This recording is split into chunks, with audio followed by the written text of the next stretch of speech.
ako kay Smartmatic. Oh. Nakipagpulong si Lisa Marcos sa may-ari ng Smartmatic na ang pangalan ay Roger Iñaki Alejandro Martinez.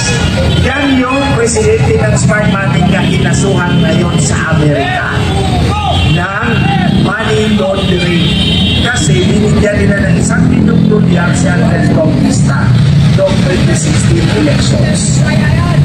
So itong issue na to ayaw malaman din sa Marcos na Pilipino na pinanipula nila ang pagkapanalo ni Marcos Jr. Ulitin ko, nanalo si Marcos Jr. pero hindi 32 milyon ang kanyang boto. Inangat nila ang kanyang boto para tumikip kay Inday Sara. Ang boto ni Marcos nasa 24 million votes lang. Dinagdagan nila ng Smartmatic para tumikip kay Inday Sara kasi kung si Inday Sara 32 million at si Marcos ay 24 million, lahat tayo si Inday Sara ang titingalain niya. Diba ba? Dahil may fixed na limit ang registered voter, hindi ka pwede magdagdag ng boto kung hindi ka sa kabila. So may pinawasan para may dagdag sa boto ni Marcos. Yan ay pandaraya. Mandaraya! Mandaraya! Pandaraya talaga. You know, I categorically accuse Lisa Marcos and Bongbong Marcos of cheating the elections in 2022. Hala, kasuhan niyo ako. Sige, Presidente ka ng Pilipinas. First Lady ka ng Pilipinas. Lahat ng kapangyarihan nandyan sa inyo. Hinahamon ko kayo mag-asawa. Kasuhan niyo ako sa sinasabi kong dinaya niyo yung eleksyon. Hindi niyo kaya. Kasi takot kayo. Kahit pa umabot tayo sa korte sa Amerika. O tingnan niyo, hindi ako nagmamayabang sa inyo. Umabot ako sa Amerika, nag-testify ako laban kay Smartmatic. Gumawa ako ng deklarasyon, binigay ko sa mga abogado ng mga Amerikano. Itong abogado yun. At sinabi ko, I expect Smartmatic to withdraw from the case. 4 na buwan lang matapos pinail ang declaration ko, umatras nga si Smartmatic. Kasi hindi nila kaya ang testimony ko doon sa Amerika. Alam kong tinataya nila yung eleksyon at si Marcos ay beneficiary ng dayaan na yan. Itong nangyayari ngayon sa KOJC kay Pastor Kibuloy sa tingin ko, distraction to. Ang issue na hinaharap ni Marcos ngayon, hindi na yung pandaraya, yung pagkabangan.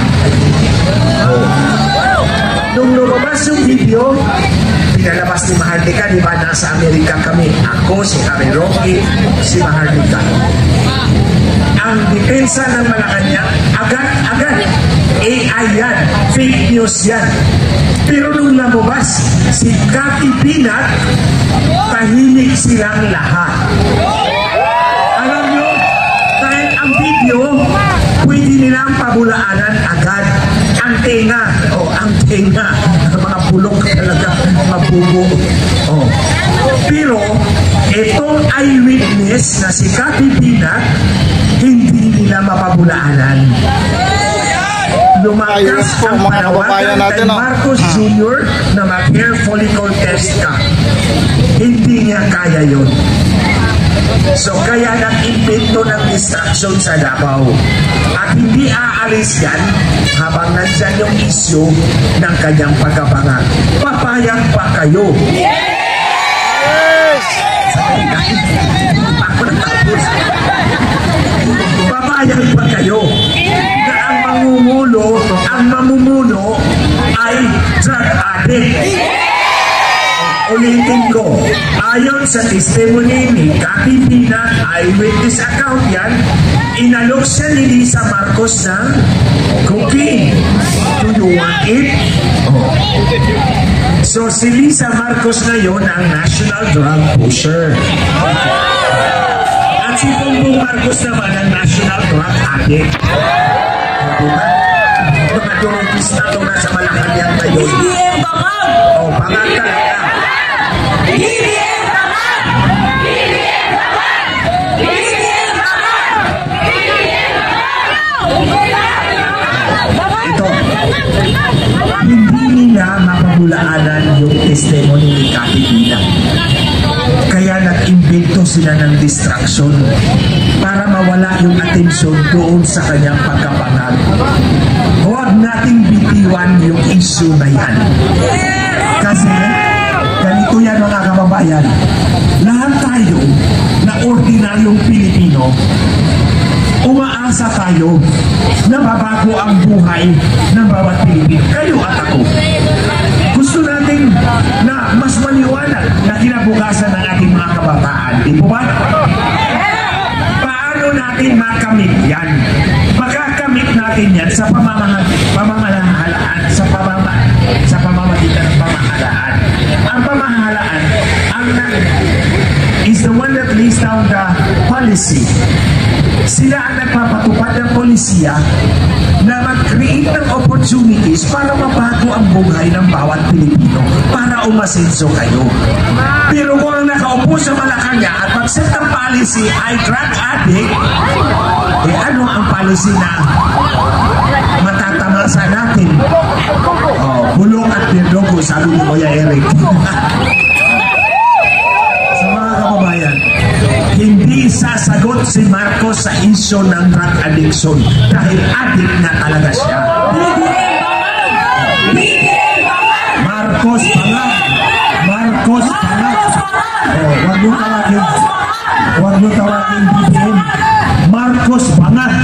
Marcos bangat. Marcos, lumayas ka na dyan. Ang kapal ng mukha nitong mga darayang ito. Lumayas ka na dyan, Marcos, because we deserve a better leader. Diba? You and I deserve a better leader than Marcos. Wala tayong pakialam sa kanila, mga turugista. Imagine mo, ang isa national drug addict, ang isa national drug pusher. So anong mangyayari sa ating mga kabataan? Magiging drug addict nation tayo. At bago ako matapos, ulitin ko ulit ang tatlong rason kung bakit kailangan palayasin si Marcos sa Malacanang. Una, wala siyang mandato dahil binanipulan niya ang kanyang eleksyon, ang kanyang pagkahalal sa pamamagitan ng maniubra ng kanyang drug pusher na asawa. At may affidavit ako dyan, ha? May affidavit ako dyan. Sinumpaan ko yun. O, handa kong harapin. Kaya na, matapang akong hamunin itong mga drogistang to. Kasuhan niyo ako dyan sa mga pinagsasabi ko. Kasi handa ko kayong harapin. Ang problema ayaw nila dahil hindi nila ko kayang sagutin. May ebidensya eh. Oh. Pangalawa, drug addict. Ang isa drug addict, ang isa drug pusher. Oh.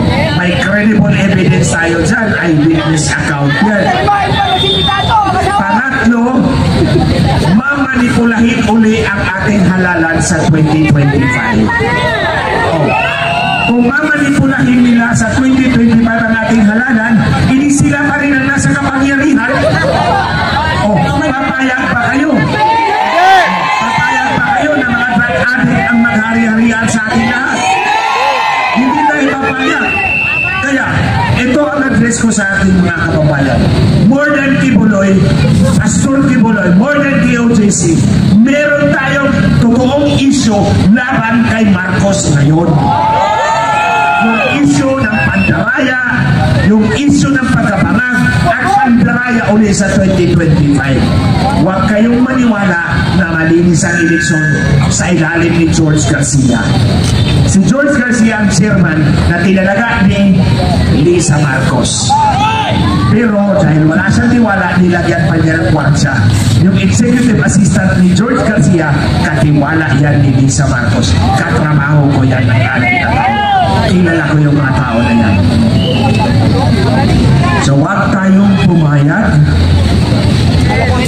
na nakawin gagawin ang ating kinabukasan ng mga drug addict at drug pusher. Kung hindi tayo kikilos ngayon, sino pa ang kikilos para sa ating mga anak?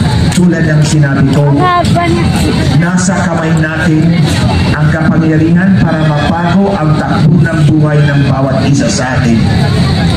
Kung pumili tayo ng tama, lahat tayo mabibigyan ng tamang pagpili. Pero ito, nandito tayo sa panahon na to. Kung wala tayong gagawin at palalampasin lang natin ang mga drug addict at drug pusher na to, maghahari-harian sila habang buhay. May mga anak pa yan na drug addict din, pag-presidente rin yan. So, huwag tayong pumayag. Ngayon pa lang, meron tayong chance na pawiin natin ang kapangyarihan minanipula nila para makuha. So, mga kababayan, ulitin ko, isigaw natin, Marcos resign! Marcos resign!